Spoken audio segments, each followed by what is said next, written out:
あなたは元恋人から恨まれた経験がありますか？ 2019 年7月27日、ロシア・モスクワ、各国の大使館が立ち並ぶ地区にある高級アパートの一室へ一組の夫婦が訪れました。エカテリーナ、無事でいてくれ。男性の言うエカテリーナとは、彼の娘エカテリーナ・カラグラノワのこと。モスクワ第一医科大学を卒業したばかりの研修医だった彼女は、類いまれな美貌からインスタでフォロワー9万人を誇るインフルエンサーでもありました。この日、エカテリーナが一人暮らしをするその部屋へ駆けつけた両親。5日ほど前から彼女との連絡が途絶えていたため、両親は管理人に依頼して部屋の鍵を開けてもらうことに。管理人が鍵を開けると同時に部屋の中へ駆け込んだ両親。しばらくしてエカテリーナの母は大きな悲鳴を上げました。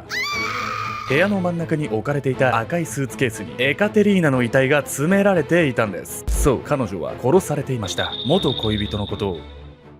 セックスが下手だと罵ったために。元恋人を性的魅力がないと罵倒し殺害されてしまった女性。犯人はなぜ殺人に及んでしまうほどの怒りに駆られたのか。男にとって絶世の美女との日々は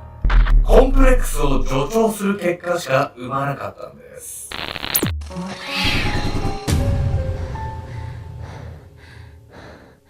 おそすけんちゃんです。いやー、みやみこです。今日は絶世の美女みたいなことがテーマの中でもあるんですけど、はいみやみこさん、人生で最後に一目惚れしたのっていつですか？一目惚れしたことない。一目惚れしたことない。噛んじゃったけど。じゃあ終わりです。今回ご紹介するのはロシアの女性インフルエンサーが殺害されてしまった事件について。女性はファンの間ではロシアのオードリー・ヘップバーンと呼ばれていました。そんな絶世の美貌を持つ彼女が殺害されたとあって、この事件は世間の注目を集めたんです。オードリー・ヘップバーンなんてそんなでかく出ちゃったらめちゃくちゃ絶世の美女だったんじゃない？そういう美貌と有名なインフルエンサーだったってことが事件と関係してくるわけ？そうですね。彼女が美貌と才能の両方を持っていたために、自分と対比した犯人がネガティブな感情を持っていたっていう、そういう側面はあるんです。ある日突然連絡が取れなくなってしまった女性。彼女は自身の部屋で非常に奇妙な姿で発見されたんです。赤いスーツケース。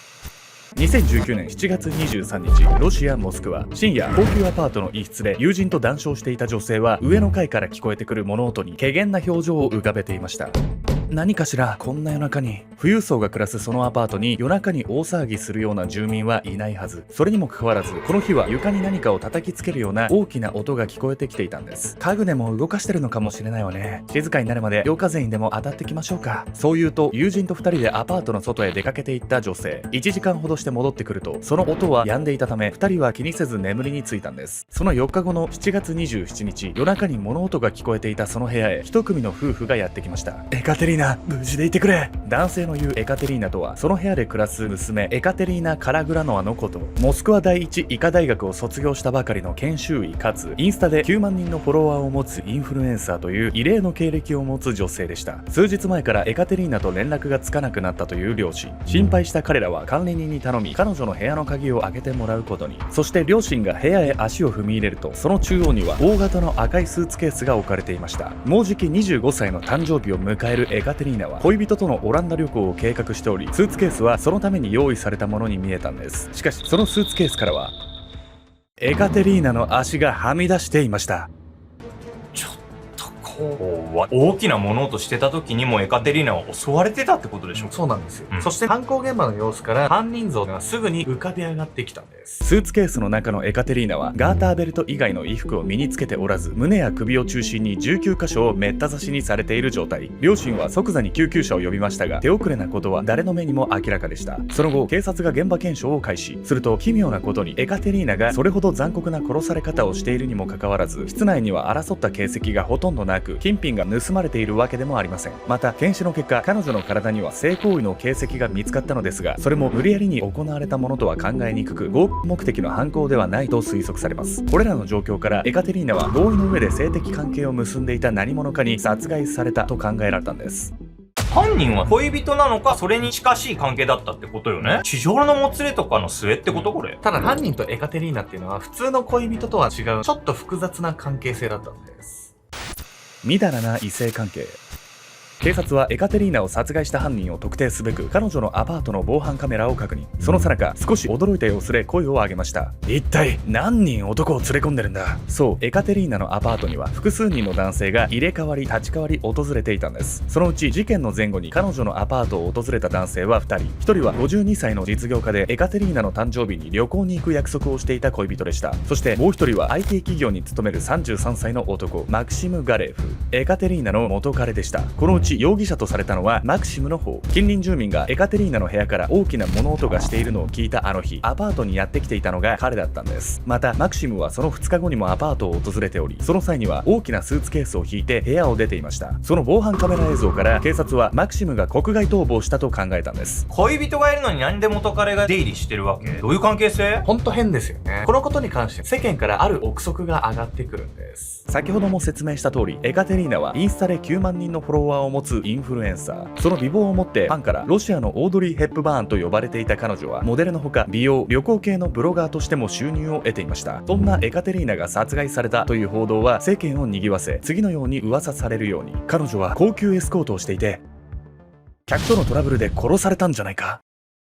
この高級エスコートっていうのは、いわゆる性風俗の業態の一つなんですけれども、日本ではあまり馴染みのないものなんです。というわけで本日のメトラキーワード、高級エスコートについて。高級エスコートとは、欧米などに存在する富裕層向けの売春婦のこと。主に高級ホテルなどで顧客の相手をしますが、その範囲は性行為にとどまらず、ランチやディナー、買い物、パーティーの同伴、旅行など非常に幅広いのが特徴。性行為に加え、魅力的な女性と過ごすひとときを提供すること自体が高級エスコートの仕事で、報酬は3時間で20万円近くなることもあるといいます。高級エスコートには美貌は当然のこと、富裕層の男性を楽しませられる教養が必要となるんです。そのため活躍しているのは、ほとんどが20代後半以降の高学歴な女性。多くが斡旋業者と契約していますが、スペックに自信がある女性には SNS で個人営業をしている高級エスコートも。エカテリーナもその一人ではないかと噂が広まったんです。52歳の実業家と交際していたことからもわかるように、エカテリーナは主に年上の男性が好みでした。彼女は複数のマッチングアプリに登録しており、プロフィールに設定されている男性の条件は年上で社会的に成功していること。エカテリーナのアパートに複数の男性が出入りしていたという報道も相まって、彼女が高級エスコートをしているという世間の見立ては一気に強まっていきました。そうやって複数の男性の相手をする中で恋愛関係になることがあり、男を特会引っかいしているうちに事件が発展してしまったのではないかと。どこから流出したのか、ネット上にはエカテリーナの裸の画像まで出回り始め、亡くなったばかりの彼女に対し不謹慎な冷やかしの声が相次いだんです。そうやって世間が騒ぎ立てる中、事件から数日が経つと容疑者のマキシムが警察へ出頭。警察はマキシムがスーツケースを引いてエカテリーナの部屋から出ていったため、海外逃亡したものかと思っていましたが、彼はずっとモスクワにいたといいます。出頭するのに勇気がいり、ずっと家に隠れていました。重苦しい声でそう告げたマクシム。エカテリーナの部屋から持ち出したスーツケースの中身は血がついた彼女の衣服やシーツ。マクシムは隠蔽工作のため凶器のナイフとそれらを持ち帰っていたんです。その上でマクシムはエカテリーナの遺体もスーツケースに入れ、どこかへ遺棄しようと思っていたといいます。しかし彼女の遺体は思うようにスーツケースに収まらず、結局部屋に放置したまま逃げ出したんです。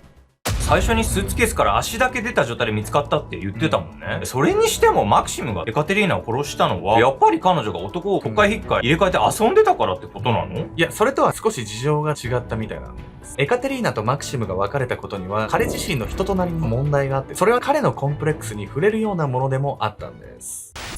意味のない努力。エカテリーナを殺害した犯人のマクシムはイギリスでもトップクラスの名門オープン大学の出身で IT 分野の専門家、優秀なビジネスマンであると同時に礼儀正しく穏やかと評されており、暴力的なイメージは皆無でした。そんなマクシムがエカテリーナと交際し始めたのは事件のわずか数週間前のこと。 SNS で運よく彼女と繋がれたマクシムは絶世の美女を手に入れられた喜びをかみしめていました。まさかあのエカテリーナと付き合えるなんて、今まで頑張ってきた甲斐があった。実のところマクシムは自身の見た目にコンプレックスがあり、何度となく美容整形を繰り返してきた男。その努力の末、エカテリーナとの交際にこぎつけたんです。しかしマクシムが喜んだのもつかの間、2人はたったの数週間で破局を迎え、エカテリーナは新たに別の男性と交際し始めるんです。なぜだエカテリーナ、俺じゃダメなのか。そんな葛藤を抱えながらもエカテリーナと体の関係だけは続けていたマクシム。そして2019年7月23日、モスクワの高級アパートの一室でマクシムは直前の性行為の余韻に浸っていた。やっぱりエカテリーナは最高の女だ。今日も気持ちよかったよ。キッチンでコーヒーを入れていたマクシムはリビングでくつろぐエカテリーナの背中に向かいそう語りかける。すると彼女はしばらく黙り込んだ後、深くため息をついた。よかったね。私は全然気持ちよくなかったけど。エカテリーナの冷たい一言にマクシムは思わず凍りついた。そんな彼に構わずエカテリーナはこう続ける。あなたがどうして振られたかわかる？あなたは貧乏だし、かっこよくもないし、ベッドでも満足させられないいいところなんて一つもないのよ。自分の見た目にコンプレックスがあり、何度も整形を繰り返してきたマクシム。そのせいで膨大な借金も負った。エカテリーナの言葉はそんなマクシムの行動を全て無駄だと嘲笑うものだった。俺はこんなに頑張ってきたのに。結局どれだけ顔をいじったところで彼女に見合う男になれるわけではない。現実を突きつけられたマクシムは奥歯を強く噛みしめた。そして気がつけば彼は目の前のナイフを手に取っていた。そこからエカテリーナの背後に近づくと、